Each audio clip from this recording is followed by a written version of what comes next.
सम्मानित मंच पर विराजमान 3 पीढ़ी के बच्चे,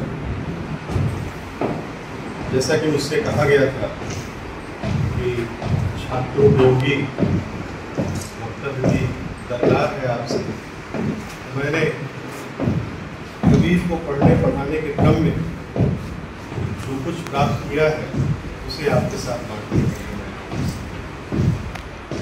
मैं नहीं कहता कि मैं कबीर का विशेषज्ञ हूँ, बावजूद इसके मैं ये कहता हूँ कि कबीर का मैं पाठक पढ़ रहा हूँ। छात्र जीवन से आज बुजुर्गी की ओर बढ़ने के क्रम में भी पहला पावदान मैंने क्रॉस किया है, तब भी मैं कबीर को पढ़ रहा हूँ। यह बात मैं इसलिए कह रहा हूँ, कबीर इतने सहज और सरल लगते हैं अपनी अभिव्यक्ति में, अपनी व्यंग चेतना में, उतने ही मार्मिक और पैने। हजारिशा द्विवेदी ने यूं ही उन्हें नहीं कहा कि कबीर से पहले जो हिंदी भाषा है उस भाषा में इस तरह का सहज व्यंग्य और वो भी गंभीरता के साथ रचा गया है। तो कबीर अपने समय में भी एक चुनौती थे, कौतूहल थे, और आज भी वो चुनौती है और कौतूहल। मुझे लगता है कि जब तक सृष्टि रहेगी, ज्ञान की, परंपरा की, शास्त्र की जब जब पड़ताल होगी, कबीर हमेशा अपना मुराड़ा लिए हुए हमारे सामने उसी बात को लेकर के खड़े हुए, उसी स्लोगन को लेकर के खड़े हुए, जो घर जा रहे आप चले हमारे साथ। और यह कबीर की यात्रा सिर्फ काशी की यात्रा नहीं है। मेरे यूनिवर्सिटी में पूर्व जो बीसी रहे हैं वो भूगोल के कार्डियोलॉजिस्ट थे जो मैप बनाते, और उन्होंने तरह तरह के मैप बनाए। यहाँ पर अगर वो पावर पॉइंट प्रेजेंटेशन अगर हो पाता तो कितना बढ़िया था। उन्होंने बिल्कुल अलग ढंग का मैप बनाया, और वो मैप था कि जो भारत की संत परंपरा है उसकी जो यात्रा है वो कहाँ तक और किस प्रकार है। कबीर काशी उनका केंद्र रहा, संवाद का केंद्र, लड़ने का केंद्र, बढ़ने का केंद्र, विचारों की उत्पत्ति का केंद्र, खंडन मंडन का केंद्र, स्थापनाओं का केंद्र, लेकिन उनके साथ साथ प्रसरण का भी केंद्र रहा है। और उसी को लेकर के उन्होंने एक पूरा का पूरा मैप बनाया, जिसमें उन्होंने पूरी यात्रा दिखाई कि कैसे कबीर आदि जो संत हैं वो एक जगह से दूसरे जगह होते हुए, मध्य एशिया होते हुए, और कैसे अरब तक की यात्रा करते हैं। यही नहीं कि पाणिया जी जो कि कबीर के भजनों को गाते हैं, और फ्रांस की एक महिला ने कबीर पर फिल्म बनाई, यह देखते हुए कि कबीर आज के इस मॉडर्न सोसाइटी में कहाँ एग्जिस्ट करते हैं, कहाँ रुकते हैं, कहाँ ठहरते हैं, कहाँ विस्तार लेते हैं। और आपको यह जानकर बड़ा आश्चर्य होगा कि कबीर आज भी भारत के हर हिस्से में, वो जो कबीर की पूरी यात्रा है, उस यात्रा में जो जो पड़ाव है वहाँ पर कबीर उतने ही प्रभावशाली हैं, उतने ही कैटलिस्ट की तरह से खड़े हैं। जो तात्कालिक विचार हैं उन विचारों को चुनौती देने के क्रम में राजस्थान का चाहे वह सीमांत हिस्सा हो, वहाँ पर भी कबीर को गाने वाले, कबीर को नए ढंग से देखने वाले, कबीर के विचारों में जीने वाली एक पीढ़ी लगातार काम कर रही है। यही नहीं, जो पाकिस्तान है उस पाकिस्तान में भी लोग बड़े बेबाकी से जो समाज की दो बाइनरी है उस पर बात करने वाले, कबीर के पदों को गाने वाले लोग मौजूद हैं अफगानिस्तान में, उसके आगे तक। तो इस तरह से अगर हम देखें तो कबीर अपने में एक वैश्विक विषय, जितना भारतीय ज्ञान परंपरा में सहज रूप से ज्ञान का प्रसरण दो कवियों ने विस्तार रूप में किया, एक कबीर और दूसरे तुलसीदास, दोनों ही बहुत दूर तक अपना विस्तार देते हैं। कबीर से सबसे पहला जो गंभीर परिचय हुआ गुरु से हुआ। मेरे गुरु जो कि यहीं पर बिहार विश्वविद्यालय में पहले थे, प्रोफेसर सुखदेव से, उनकी एक पंक्ति ने हमेशा झकझोरा। काशी विश्वविद्यालय में पढ़ाते थे, उन्होंने पहला वाक्य यही कहा था कि कबीर जो कि सबसे जिंदा कवि है और उसे सबसे ज़्यादा मुर्दा लोग पढ़ते हैं। मुर्दा लोग पढ़ते हैं यानी कि कबीर मुर्दा में प्राण फूंकने की कविता कहता है। भले लिखता हो कि मसी कागज छुओ नहीं, कलम गेहो नहीं था। सवाल यह है कि आलोचकों ने भी, बाद के आलोचकों ने भी कबीर को इसी रूप में देखा, एक अनपढ़ के ही रूप में देखा। शायद जो हिंदी की आलोचनाएं हैं, उन आलोचनाओं में कबीर की जो आलोचना का वैविध्य नजर आता है, उसका कारण यह भी है कि उन्हें कई बार कवि मानने से इनकार कर दिया जाता है और तर्क दिया जाता है कि पूरे संत साहित्य में पाठशाला जाने का काम संतों ने नहीं किया। उसमें सिर्फ एक सुंदर दास है जिन्हें बाकायदा काशी में शिक्षा देने के लिए भेजा गया। ये बातें मैं इसलिए कह रहा हूँ कि कबीर किसका प्रतिनिधित्व करते हैं? क्या वो शास्त्र का प्रतिनिधित्व करते हैं या फिर लोक का प्रतिनिधित्व? इस लिहाज से अगर हम देखें तो कबीर की पूरी जो कविता है, मैं उन्हें कवि मानता हूँ, बड़े दावे के साथ में उन्हें कवि मानता हूँ। वे काव्यशास्त्र के परिप्रेक्ष्य में तो कविता नहीं करते, लेकिन जन पक्ष के रूप में लोक धर्मी चेतना को आगे बढ़ाने के क्रम में, लोक के प्रति, लोक के संवाद के क्रम में वे कविता करते हैं। और उनकी कविता का जो मूल धर्म है वह है मनुष्य। यह जो विषय चुना गया, कबीर या घर प्रेम, तो प्रेम एक ऐसी चीज है जो बड़ी धीमे धीमे आती है, जिसका विकास बड़ा धीमे धीमे होता है। लेकिन नफरत जिसका विकास टूटने से ही होता है, नफरत तोड़ती है और प्रेम जोड़ता है। तो कबीर कल भी नफरत को तोड़ रहे थे और प्रेम से जोड़ रहे थे, और आज भी नफरत को तोड़ रहे हैं और प्रेम से सबको जोड़ रहे हैं। कबीर की उस पूरी कविता को अगर हम बड़ी शिद्दत से पढ़ें तो उसके 3 भाग हो सकते हैं। पहला भाग जो कि साधना मूलक, और मजे की बात आप देखिए कि कबीर की कविताओं का जो हमारे पाठ्यक्रम में प्रवेश होता है, वो उनकी वैयक्तिक चेतना से आह्लादित जो कविता है उसका प्रवेश सबसे ज्यादा होता है, या कहें कि उसका भाग सबसे ज्यादा। जहां पर कबीर नितांत वैयक्तिक साधना के साथ अपनी मुक्ति की बात करते हैं। यहाँ पर एक चीज और मैं कहना चाहूँगा कि कबीर से पहले, जैसा कि आप जानते हैं, कि संत साहित्य की जो पूरी चेतना है, उस चेतना को नाथों और सिद्धों ने आकार दिया है, आधार दिया है, दर्शन का। हम यह भी जानते हैं कि इस भारतवर्ष में दर्शन का कोई एक स्कूल नहीं था, दर्शन के अनेक स्कूल, इसे मोटे तौर पर 2 भागों में बांटा जाता है, आस्तिक और नास्तिक दर्शन। आस्तिक और नास्तिक दर्शन के बीच कभी फंसते नहीं, तो राह खोज लेते हैं। एक ऐसा कवि जो राह खोज लेता है और जिस पर सबका प्रभाव है। हमारा जो विषय है जिस पर हम केंद्रित होंगे, वह उनके साधना मूलक जो कविताएं हैं उससे जुड़ा हुआ नहीं है।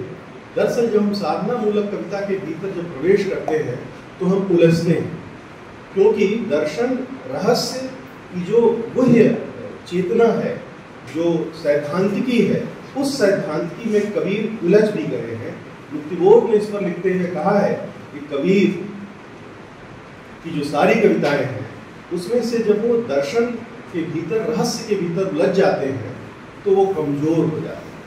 तो जो उनका एक कमजोर पक्ष, यही मैं कमजोर इसलिए कह रहा हूँ क्योंकि कबीर इतने डायमेंशन पे क्यों लिख रहे थे उसका एक कारण भी हमें जानना चाहिए। तो ये जो डायमेंशन है कि उनके यहाँ जो नाथों और सिद्धों की परंपरा से चली आ रही साधना मूलक परंपरा है, उसका बहुत कुछ तक उन्होंने परित्याग भी किया है और अन्वेषण भी किया है, नए तथ्यों का अन्वेषण भी किया है। जैसे कि आप पढ़ते होंगे नाद, बिंदु, सहज, शून्य, खसम, खिचड़ी, तमाम ये जो इसको कहा जाए तो ये छात्रोपयोगी तथ्य नहीं है। दरअसल जो भक्ति का स्वरूप भक्ति काल से पूर्व है वह एक निष्ठ भक्ति है, या यूं कहा जाए, एक निष्ठ शब्द का प्रयोग उचित नहीं होगा, व्यष्टि की मुक्ति की भक्ति है। व्यष्टि की मुक्ति का मतलब एक व्यक्ति की मुक्ति का पूरा स्वरूप है। लेकिन कबीर वह जंक्शन है जो आदिकाल और मध्यकाल के बीच पैदा होते हैं, और वे इसलिए उनके भीतर आदिकाल की विशेषताएं भी मौजूद हैं और मध्यकाल की विशेषताएं मौजूद हैं, निर्मित कर रहे हैं। तो भक्ति काल की जो भक्ति है वह आदिकाल की भक्ति से बिल्कुल भिन्न है, अलग है। अलग इन अर्थों में है कि भक्ति काल की भक्ति समष्टि की मुक्ति की बात करती है, यानी एक व्यक्ति की मुक्ति नहीं बल्कि समष्टि की मुक्ति। तो कबीर के यहाँ जो साधना है वो वहां से तो ली गई है, लेकिन उनके भीतर, उस भक्ति के भीतर जो प्रेम के तत्व का नवोन्मेषण है, या यूं कहा जाए कि जो एक सामूहिक मुक्ति की जो प्रणय गाथा है या प्रयाण है, उसमें प्रेम एक बड़ा तत्व है जिसका संधान किया कबीर। इसलिए देखा जाए तो उनकी जो साधना मूलक भक्ति है उसमें प्रेमाभिव्यंजक भक्ति भी कहीं न कहीं समाहित हो जाती है। इसलिए कई बार आपको पढ़ने में, समझने में, मानने में दिक्कत होती है कि जो दृष्टांत लेकर के चलते हैं राम का, तो उन्हें सगुण कहा जाए या फिर निर्गुण कहा जाए। इसी भूमिका के क्रम में मैं दूसरी बात ये कहना चाहूंगा कि कबीर के ऊपर जितना भारतीय दर्शन का प्रभाव रहा है उतना ही पश्चिम से आया हुआ या मध्य एशिया से आया हुआ जो दर्शन है, जिसको हम कहते हैं तसव्वुफ, जिसको हम कहते हैं सूफिज्म, उसका भी गहरा प्रभाव रहा है। प्रेम की जो भारतीय चेतना है उस चेतना के साथ साथ उनके भीतर सूफिज्म का, यानी जो सूफियों ने पूरा एक वैचारिक आंदोलन शुरू किया था, उसका भी बहुत गहरा प्रभाव पड़ता है। इसलिए आप देखिए कि उनके उस प्रेम तत्व में जो वैविध्य मिलता है, प्रेम का जो विस्तार मिलता है, जो पूर्व के रचनाओं में, पूर्व के नाथों और सिद्धों में जो चीज़ नहीं मिलती है, उसका भी वे अन्वेषण करके वहाँ पर ले आते हैं। तो साधना मूलक भक्ति पर मैं बहुत ज़्यादा बात नहीं करूँगा। एक ही बात मैं कहता हूँ, आप उसमें जो भी उलट बांसियाँ हैं खास करके, और जिसमें जिस तरह से रहस्य का उद्घाटन किया गया है, रहस्यात्मक शब्दावलियों का प्रयोग किया गया है, मैं उस पर नहीं जाऊँगा। वे जब कहते हैं कि मैं सिरजों मैं मारम, मैं जा रहा हूँ मैं खाऊं, जलथल में मैं रमि रहो मोर निरंजन, जब वो साधना मूलक भक्ति के साथ या साधना मूलक भाव के साथ काव्य को गढ़ते हैं तो वहाँ राम नहीं आते, वहाँ आते हैं निरंजन। और निरंजन को देखने की परंपरा अगर आप देखिएगा नाथों सिद्धों के यहाँ से होते हुए कबीर तक, तो कबीर के जो निरंजन है वो निर्गुण है, निराकार है। और निर्गुण और सगुण का जो सबसे बड़ा अंतर है वो इसी बात को लेकर के है। निर्गुण का मतलब हुआ कि वह ईश्वर जो अवतार नहीं लेता, जो लीला नहीं करता। कबीर इसी तथ्य को लेकर के चलते हैं। सगुण का मतलब है कि सगुण वह आस्था है जिसमें भक्त मानता है या संत मानता है कि ईश्वर अवतार लेता है और भगवत रक्षा के लिए लीला करता है, और निर्गुण मानता है कि ईश्वर अवतार नहीं लेता, वह लीला नहीं करता। यही कबीर के राम यहाँ पर निर्गुण हो जाते हैं। कबीर के राम अवतार नहीं लेते, वो लीला नहीं करते, जबकि तुलसी के राम अवतार लेते हैं और लीला करते हैं। इन्हीं अर्थों में उन्होंने निरंजन को साधना मूलक अर्थों में ग्रहण किया। कहते हैं कि भक्ति बड़ी भाग्य से मिलती है, और भाग्य से तब मिलती है जब आप में प्रेम की पिपासा हो, प्रेम का भाव हो। प्रेम जब तक आपके भीतर जन्मता नहीं है, तब तक आप भक्ति की ओर प्रयाण नहीं कर सकते। यह जो प्रभाव है, वह प्रभाव बुद्ध के दर्शन से और तसव्वुफ के दर्शन से उनके भीतर समझ।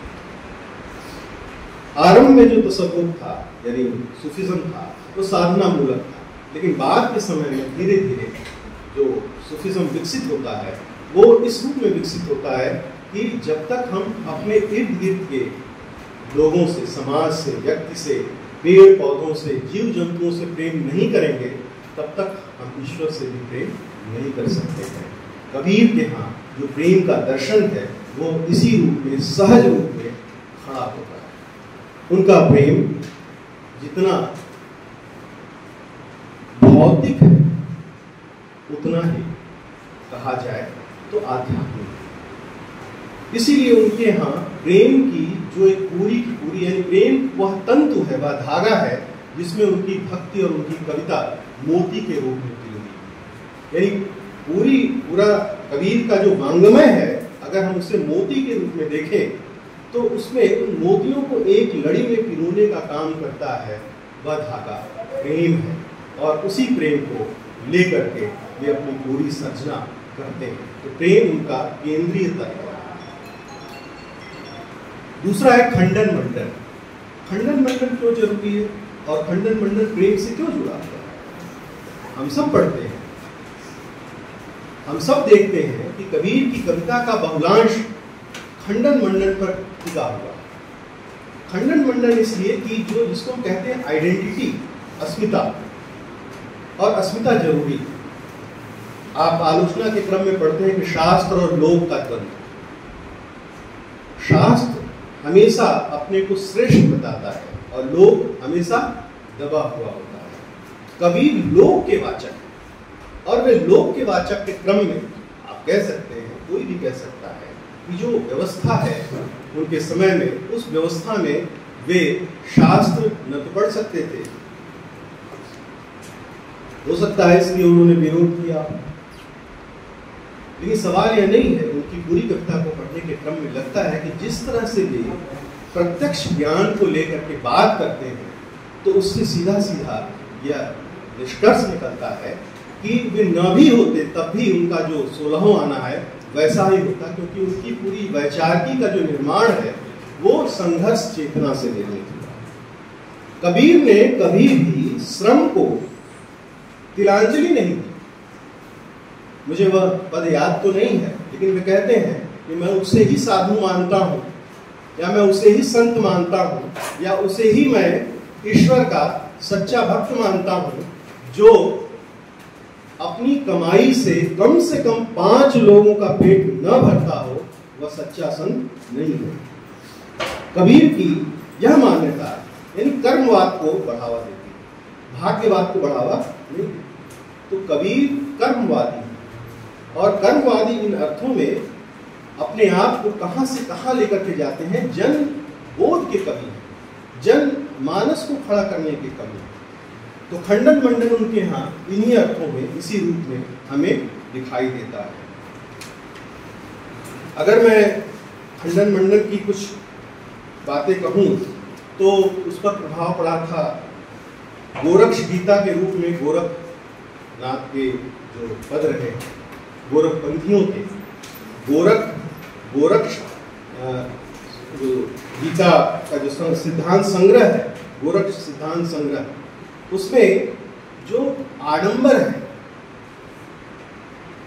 धर्म के नाम पर, जो आडंबर है या फिर कहा जाए कि जो अनुष्ठान है और उन अनुष्ठानों का जिस तरह से उन अनुष्ठानों की खिल्ली उड़ाई गई है उस ग्रंथ में, तो एक पूरी की पूरी परंपरा थी जिस परंपरा का निर्वाह कबीर ने किया और यूं कहा जाए कि उसे जिया भी। कहते हैं कि काशी में कई बार उन्हें प्रताड़ित किया गया। किंवदंती है कि उन्हें बांध कर गंगा नदी में फेंक दिया गया और वे तैर करके चले आए। हालांकि यह जो पक्ष है वो चमत्कृत करने का पक्ष है। आप जानते हैं कि जब कोई स्थापित होता है तो उसकी शक्तियों को हम चमत्कृत करते हुए दिखा है, जबकि कबीर का चमत्कार में कोई विश्वास नहीं है। कबीर चमत्कार में विश्वास नहीं रखते। वे अपने दौर की जो सामाजिक बाइनरी है, सोशल बाइनरी, दोनों पर प्रहार करते हैं खंडन मंडन के क्रम में, चाहे वह हिंदू हो चाहे वह मुसलमान। तो इस्लाम का सम्मान नहीं करते ऐसा नहीं, या फिर जो हिंदुइज्म है उसका असम्मान करते हैं ऐसा नहीं। दरअसल वे सीधे सीधे उन पक्षों का खंडन करते हैं जो भक्ति को बाधित करते हैं, जो आम जन को परेशान करते हैं, जिसमें आम जन का कल्याण नहीं है। ये आम जन का जो कल्याण है यह भी उनके प्रेम का ही हिस्सा है। तो कबीर जो कुछ लिखते हैं वह प्रेम के पक्ष के सरोकार के साथ लिखते हैं। चाहे जब वो कहते हैं कि पोथी पढ़ी पढ़ी जगमुआ पंडित ध्यान कोई भाई आकर प्रेम का पढ़े पंडित, यानी ज्ञान को प्रेम के बरक्स खड़ा करते हैं कि पोथी पढ़ी पढ़ी जगमुआ। यानी ऐसा क्यों कहते हैं? ये एक बहुत छोटा सा दोहा है, लेकिन आप गौर से इसको देखिए कि इसके कितने गंभीर अर्थों की फिसलन है, व्यंजना है, जो हमें दूर तक ले जाती है कि पोथी पढ़ी पढ़ी जग मुआ। यानी हम एक लीक पर चलते चले आ रहे हैं, पोथी पढ़ते चले जा रहे हैं, यानी कि हम प्रश्न नहीं करते। आस्था इतनी बलवती होती है कि हमारे भीतर उत्पन्न होने वाले जो प्रश्न है, जो हमारा प्रश्नाकुल मन है, वह प्रश्न नहीं करता, वह चित्त नहीं करता, वो नतमस्तक होकर के स्वीकार कर लेता। तो कहा कि जब पोथी का ज्ञान अगर हमें इस तरह से कमजोर बनाता हो तो उस पोथी का कोई मतलब नहीं है। और फिर जब वो आगे कहते हैं कि पंडित भयानक हो, यानी पंडित होने के लिए पढ़ना ही महत्वपूर्ण नहीं, यानी जो कुछ पढ़ा है उसका परिणाम क्या निकलता है, क्या वो सत्य है कि नहीं है, यानी उसको प्रैक्टिकल आप नहीं करते। इसको कहते हैं साइंटिफिक टेम्परामेंट, यानी वैज्ञानिक दृष्टिकोण। इस पूरे पद को आप पढ़िए तो उसमें देखिए कि वैज्ञानिक दृष्टिकोण नजर आता है। वैज्ञानिक दृष्टिकोण इस रूप में कि तर्क की कसौटी पर जब तक कोई ज्ञान कसा नहीं जाएगा तब तक वह ज्ञान नहीं होगा। तो अपने दौर में वो एक तरह से सोशल एक्टिविस्ट ही नहीं है, एक खास तरह के समाज विज्ञानी भी हैं, और उनका जो पूरा का पूरा चिंतन है वो प्रत्यक्ष ज्ञान के ऊपर अवलंबित है। इसीलिए मैंने कहा कि प्रत्यक्ष ज्ञान पर जो अवलंबित है, तर्क और प्रश्न पर जो उनका पूरा ज्ञान अवलंबित है, प्रेम पर जो उनका ज्ञान अवलंबित है, वो ज्यादा मार्मिक और ज्यादा विस्तार लिए हुए है। इसलिए कबीर जब साधना मूलक लेखन करते हैं तो वो थोड़े कमजोर हो, जैसा कि बोध है। तो ये जो खंडन मंडन की जो पूरी की पूरी उनकी प्रक्रिया है उसमें वो प्रेम को आगे बढ़ा। मैं बहुत जल्दी करूंगा। जब वो कहते हैं कि कबीर बादल प्रेम का अंपर परित बरस्या आई, अंतर भीगी आत्मा हरि भरी बदला।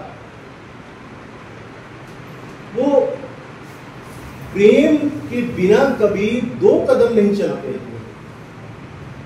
यानी वो कहते हैं कि आत्मा अगर आपकी प्रेम से पगी हुई नहीं है तो ईश्वर तक जाने का रास्ता अवरुद्ध है।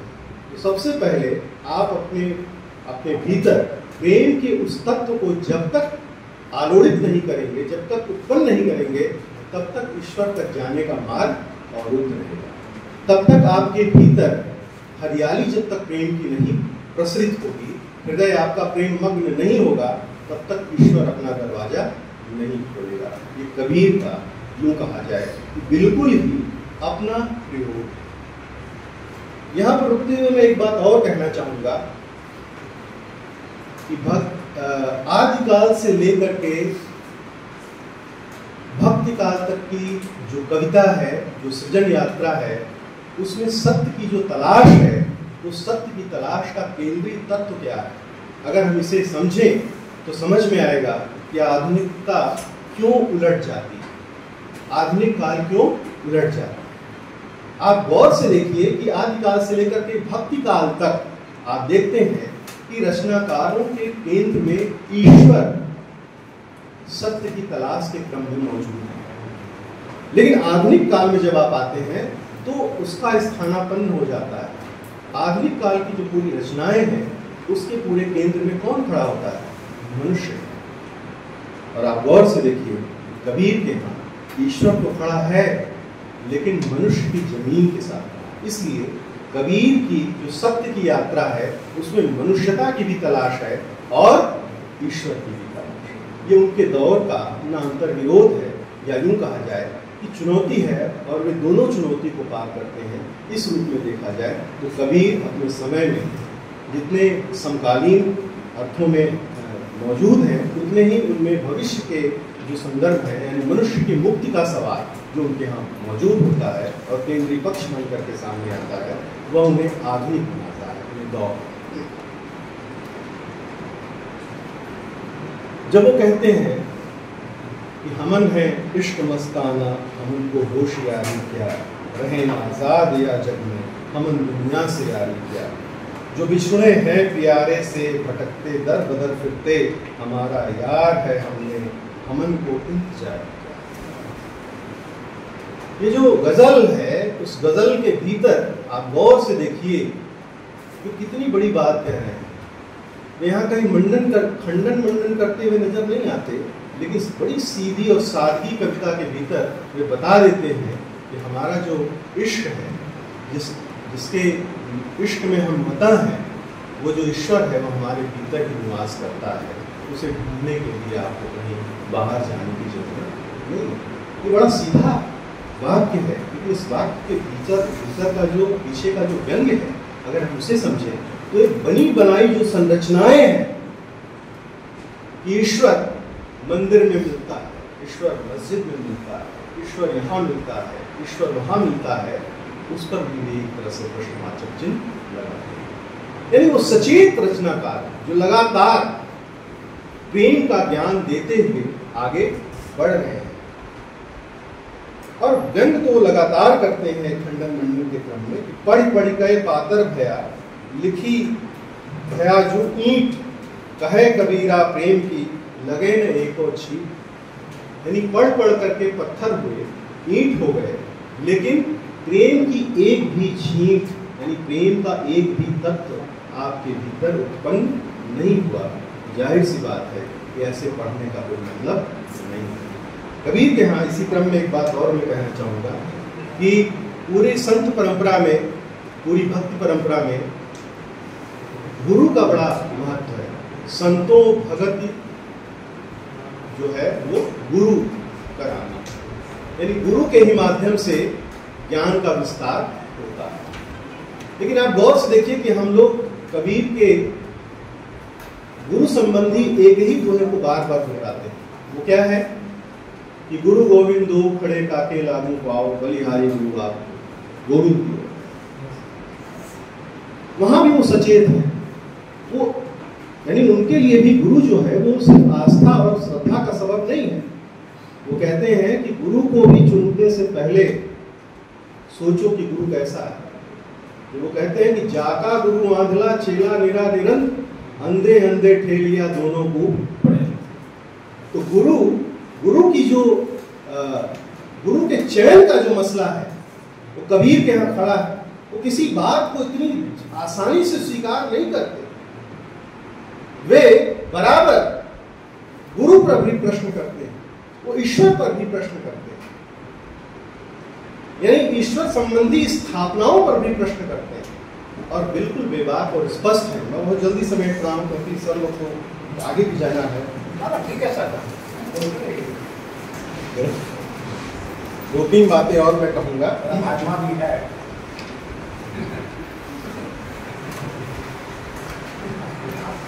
हम सब ये इसको जानते हैं कि कबीर यह घर प्रेम का खाला का घर नाम, शीश उतारे हाथ धरे 100 पैसे करना।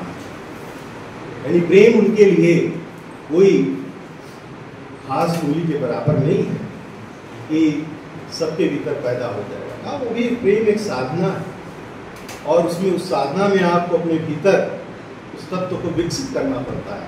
तो ऐसा नहीं कि मौसी का घर है और गर्मी की छुट्टी हुई और पहुंच गए, ऐसा नहीं। वहाँ पहुँचने की एक लंबी यात्रा है और उसमें आपका जिसको कहा जाए कि व्यक्तित्वांतरण करना पड़ता है, स्वयं का व्यक्तित्वांतरण करना पड़ता है। तो अस्मिता की तलाश के क्रम में वे लगातार ज्ञान की जो बौद्ध परंपरा है, जो नाथ परंपरा है, जो सिद्ध परंपरा है, जो सूफिज्म की परंपरा है और तात्कालिक जो लोक का ज्ञान, उस सब को लेकर के वे अपने प्रेम को गढ़ते हैं, निर्मित करते हैं। और यहाँ तक कि कबीर का यह जो प्रेम है वो मनुष्य, प्रकृति और जो जानवर है, जानवर बहुत अपनी अविधा में तो दूसरा कुछ कहता है, लेकिन जानवर शब्द का जो व्यंग्य होता है वो बड़ा दूसरा होता है, उसे हीन मानते हैं। लेकिन कबीर की जो चिंता है वो उस जानवर के प्रति है। जब वो कहते हैं कि बकरी पाती खात है ताती काढ़ी खाल, जो नर बकरी खात है ताती को हवा। विश्वास मूलक बात जरूर कहते हैं, लेकिन वह उनका प्रेम जानवरों के प्रति, प्रकृति के प्रति, तो उनका प्रेम विस्तार लिया हुआ एक ऐसा दरियाव है जिसमें पूरा का पूरा उनका समय बहता हुआ नजर आता है और हमारा भी समय अगर उसमें डूबे तो वह भी प्रेम के उस दरियाव में बहता हुआ नजर आएगा। उनकी आस्थाओं पर बात करें तो उसी काशी में, जिस काशी में लोग मरने को लेकर के जीवन का सबसे बड़ा लक्ष्य मानते हैं, लोग उस आस्था पर भी चोट करते हुए कहते हैं कि जौतन काशी कजय कबीरा राम ही कौन नहीं हो रहा। इसी से मैं अपनी बात को समाप्त करूंगा। जौतन काशी कजय कबीरा राम ही कौन नहीं हो रहा। अगर काशी में मरने से मोक्ष मिलता है तो राम आपका क्या काम, यहीं पर मर जाए और मोक्ष मिल जाए। कहते हैं कि राम का महत्व है, स्थलों का महत्व उतना नहीं है। महत्व किसका है? राम का है। उनकी आस्था बिल्कुल स्पष्ट है। आप इसी तरह से समझ लीजिए कि कबीर अपने दौर में जो इतना कड़वा लिख रहे थे, जो इतनी चुनौती दे रहे थे, जो कह रहे थे कि जात न पूछो साधु की पूछ लीजिए ज्ञान, मोल करो तरवार का पड़ा रहे तो ज्ञान। तो ज्ञान के मोल की बात कर रहे थे, जात की बात नहीं कर रहे थे, वर्ण व्यवस्था की बात नहीं कर रहे थे, वो बात कर रहे थे इन सब से, इन तमाम सामाजिक संरचनाओं के भीतर जो एक खास तरह का दुर्गुण है, एक खास तरह का विभेद मूलक जो संरचना है, जो छोटा और बड़ा बनाती है, उन सब को चुनौती दे रहे थे और सबसे वो लगातार प्रताड़ित हो रहे थे। और ये सबसे बड़ी बात है कि वह कहीं भी वो अपनी मौत मरते हैं। बहुत सारे संतों को जला दिया गया, बहुत सारे संतों की मौत संदिग्ध रही। कहते हैं कि उसी काशी में रैदास थे, रैदास को भी जलाया गया था, लेकिन कभी जलाए नहीं गए, वो खड़े रहे और लौ बन करके आज भी हमारे सामने लौ बन के, प्रकाश बन करके, प्रकाश स्तंभ बन करके हमारे सामने मौजूद है। जब भी हम भटके उनके प्रेम से, उनके खंडन मंडन से, उनके ज्ञान से ऊर्जित हो सकते हैं। ऐसे कबीर के प्रति मैं नमन करता हूँ। बुद्ध की इस धरती के प्रति भी मैं नमन करता हूँ जहाँ से ज्ञान काशी तक आया था। बहुत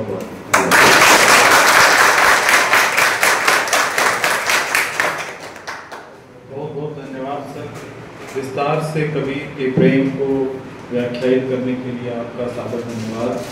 अब कार्यक्रम के अंत में मैं डॉक्टर आनंद कुमार सिंह सर से आग्रह करूंगा कि वे आभार ज्ञापन कर कार्यक्रम की समाप्ति करें। सर बहुत बहुत धन्यवाद। कवि को सुनना और समझना छात्रों के लिए जितना उपयोगी है उससे ज़्यादा उपयोगी शिक्षकों के लिए। छात्र का एक उद्देश्य केवल मात्र होता है कि वो परीक्षा पास कर जाए, लेकिन शिक्षकों के लिए होता है कि और ज्ञान का विस्तार हो। वो ज्ञान का विस्तार प्रेम के मार्ग से अगर हो तो क्या कहना। आज कवि के भीतर के उन गूढ़ तथ्यों को समझने के लिए जो बातें आई वो अपने आप में विलक्षण है। आज हमारा हिंदी विभाग वो करने में सफल हुआ कि एक कदम और आगे बढ़ के हम लोगों ने ये कार्यक्रम किया। संयोग था, सौभाग्य था हमारा, ऐसे कार्यक्रमों को करने का मौका अवसर प्राप्त हुआ। अनुराग जी का हृदय से आभार व्यक्त करते हुए, उपस्थित सभी श्रीमानों का आभार व्यक्त करते हुए, छात्रों को साधुवाद करते हुए, धन्यवाद देते हुए, आशीर्वाद देते हुए, आज मैं अपने आप को गौरवान्वित महसूस कर रहा हूँ कि आज हिंदी विभाग में एक स्थल ऐसा भी आया जहाँ हम किसी योग्य हैं, ये महसूस करने का जो क्षण मिला, इसके लिए बहुत बहुत धन्यवाद, बहुत बहुत धन्यवाद, बहुत बहुत।